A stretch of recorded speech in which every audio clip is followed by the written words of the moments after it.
Hello friends.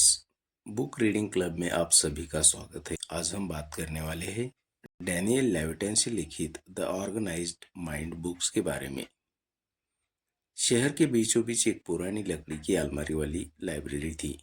वहाँ का माहौल एकदम शांत, किताबों की खुशबू से भरा हुआ और दीवारों पर लगे पुरानी घड़ी की धीमी टिकटी से सजीव रहता था।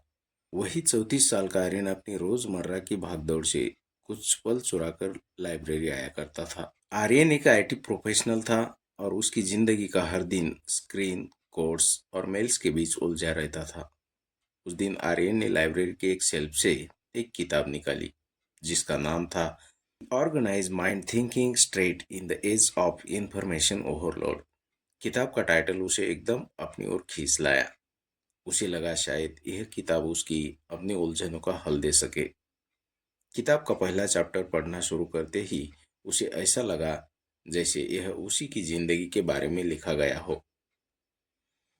Understand limits of your attentional system, किताब के पहले पन्ने पर मोटे अक्षरों में लिखा था।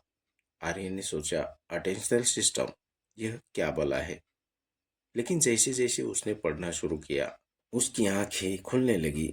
लेखक डैनियल लेटिन ने बताया कि हमारा दिमाग हर समय हर चीज पर ध्यान नहीं दे सकता।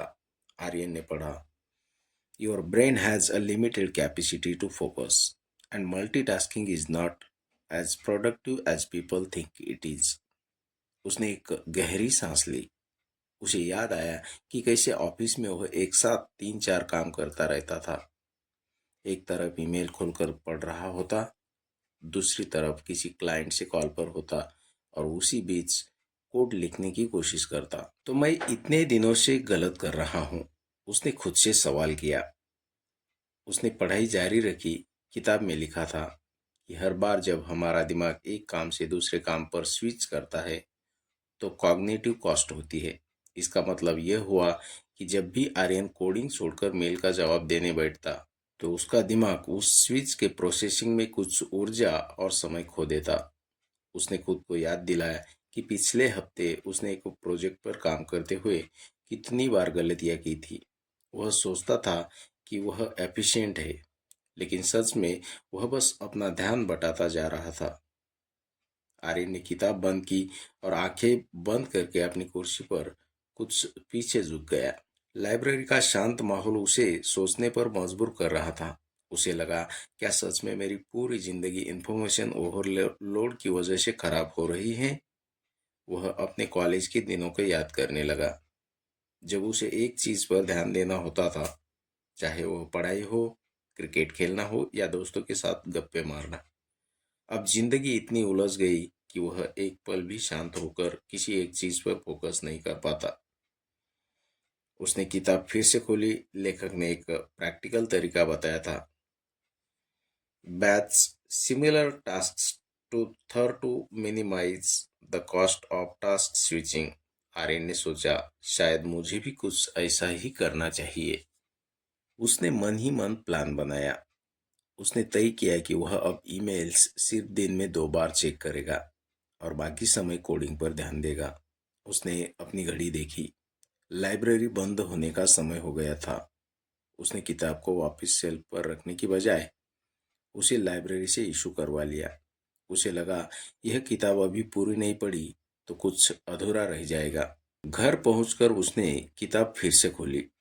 उसमें लिखा था, हमारा दिमाग ऑर्गेनाइज्ड सिस्टम के साथ बेहतर करता है। उसने तुरंत अपने डेस्क पर पड़े बिखरे हुए पेपर, पेन और पुराने नोट्स को एक जगह इकट्ठा किया। उसने अपने कंप्यूटर पर भी सारे फोल्डर्स को सही तरीके से रीऑर्गेनाइज किया। अगले दिन उसने ऑफिस में अपना नया प्लान लागू किया। सुबह ऑफिस पहुंचकर उसने सबसे पहले ईमेल्स चेक की और फिर अपने पुराने ध्यान से कोडिंग शुरू की। उसे हैरानी हुई, वह कितनी जल्दी और बिना किसी गलती के काम कर रहा था। आर्यन का दिन पहले से कहीं बेहतर और शांतिपूर्ण लगा। जब वह एक बार में सिर्फ एक काम पर ध्यान देता है तो न सिर्फ उसका काम बेहतर होता है बल्कि उसे ज्यादा खुशी भी महसूस होती है। शाम को उसने फिर एक बार किताब खोली। इस बार उसने अगले चैप्टर पर जाने से पहले उस दिन के अपने अनुभव को सोचा। उसे एहसास हुआ कि किताब सिर्फ एक पार्ट नहीं दे रही थी, बल्कि उसकी जिंदगी को बदलने का जरिया बन रही थी। वह इस सोच में डूबा था कि अगर सिर्फ एक चैप्टर ने उसकी इतनी सोच बदल दी तो पूरी किताब क्या करेगी। कहानी अब खत्म नहीं हुई थी। आर्यन की जिंदगी में अभी बहुत बदलाव आने बाकी थे। शायद यह किताब मेरे दिमाग को नहीं बल्कि मेरे पूरी जिंदगी को रीऑर्गेनाइज कर देगी, उसने मुस्कुराते हुए सोचा। Organise external environment to aid memory, उसने धीरे से पढ़ा। आर्यन खुद से ठिठक गया। उसने सोचा, एक्सटर्नल एनवायरनमेंट, यह किस चीज की बात हो रही है। लेकिन जैसे जैसे उसने पढ़ना शुरू किया, सारी बातें साफ होने लगी। आर्यन को पिछले हफ्ते की वो सुबह याद आई जब वो ऑफिस के लिए लेट हो रहा था और अपनी चाबियां ढूंढने के लिए पूरे घर को सिर पर उठा लिया था।